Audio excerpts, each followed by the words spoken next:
Well, hello everyone. How are you today? Welcome back to EZPZ Physics. Make physics easy and fun with me, Teacher Aini. I hope all of you are in a pink while watching this video. Today, I am very excited to share with you on specific heat capacity. Heat is very synonym with fire, right?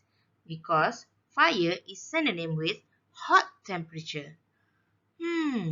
What do you think specific heat capacity is all about? Let's get started. Before I proceed, the video contents includes introduction, learning objectives, heat capacity, specific heat capacity, evaluation, and conclusion. Alright, let's watch this short clip together. This clip shows that teenagers are having fun among themselves at the beach. Other than having a good time with their friends, what do you think they feel? Yep, under the scorching hot sun, they might feel that the sand is hot and the seawater is cold. Why do you think this is happening?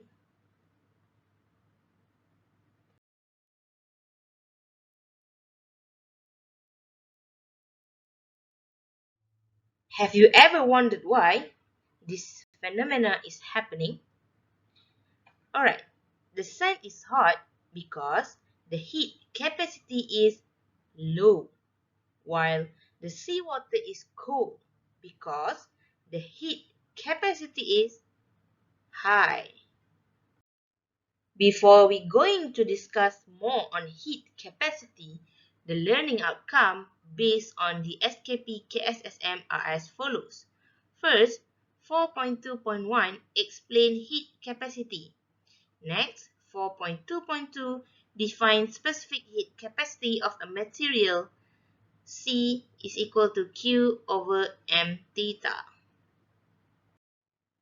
Alright students, at the end of this lesson, students should be able to explain the concept of heat capacity by relating to the daily situations involving heat capacity.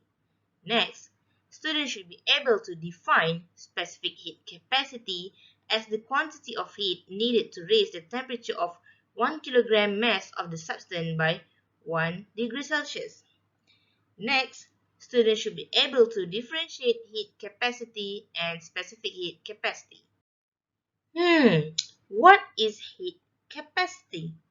Heat capacity can be defined as the quantity of heat needed to raise the temperature of the object by 1 degree Celsius, and it can be represented with capital C is equal to Q over delta theta.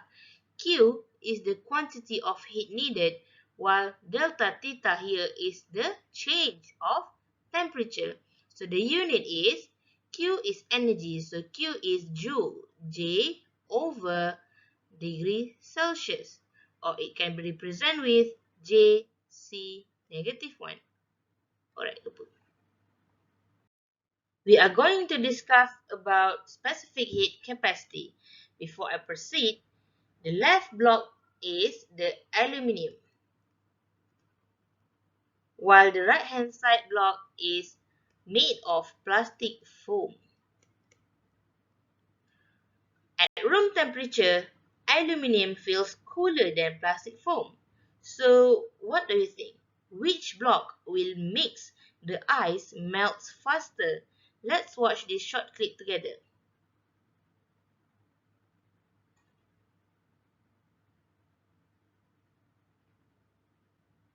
So as you can see, aluminium block melts faster because aluminium has lower specific heat capacity than plastic foam.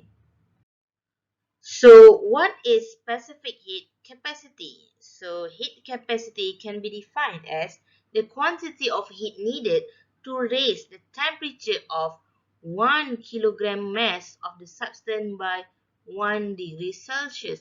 The key point here is 1 kilogram mass of the substance. So it can be represented by the small letter of C is equal to Q over M delta theta. Q is equal to the quantity of heat needed, the energy, M is the mass, delta theta is the change of temperature. The unit is joule over kilogram degree C, or J kilogram negative 1 degree C negative 1. Different substance has different specific heat capacity.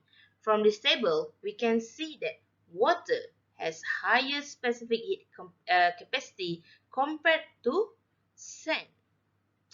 That is why water is a good cooling agent, because it needs to absorb a large amount of heat to have a small rise in temperature. We move to evaluation to check your understanding. So here is the question. Here are the question. So you can pause the video to answer the question. Here is the answer to the question just now. So you can check whether you got the answer right or not. Or if you have any comment or more discussion, you can comment in the below section.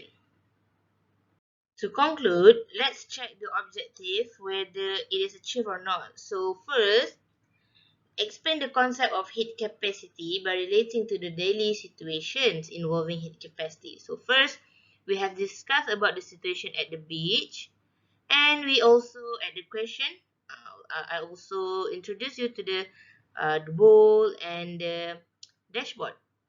Alright, so next is definition of specific heat capacity, where you already know that the definition of specific heat capacity, and it can represent by small c, which is equal to Q over M delta T. And the difference between heat capacity and specific heat capacity is heat capacity is capital C and specific heat capacity is small c, and the difference in terms of its definition and formula. So, the bring home message is heat capacity and specific heat capacity depends on the mass and the type of materials. Next, high heat capacity or high specific heat capacity slower to absorb or release heat. Alright, it is macam orang yang penyabar. Okay, orang penyabar ni dia susahlah rasa nak marah kan. Heat tu macam kita marah. Orang yang penyabar ni susah nak marah, susah nak lepaskan. Dia simpan dulu, lambat nak lepaskan kemarahan dia. So macam low heat capacity or specific heat capacity faster to absorb or release heat. Alright? Macam orang yang baran. Orang baran ni sensitif. Orang usik dia terus rasa nak marah. So, dia cepat absorb heat tu dan cepat juga nak melepaskan kemarahan. Itu sahaja. So, before you leave the class, please scan the QR code to fill in the exit ticket. That's all from me. I hope you enjoyed this video and learned something. So, thank you. Don't forget to like, share, and subscribe. See you soon.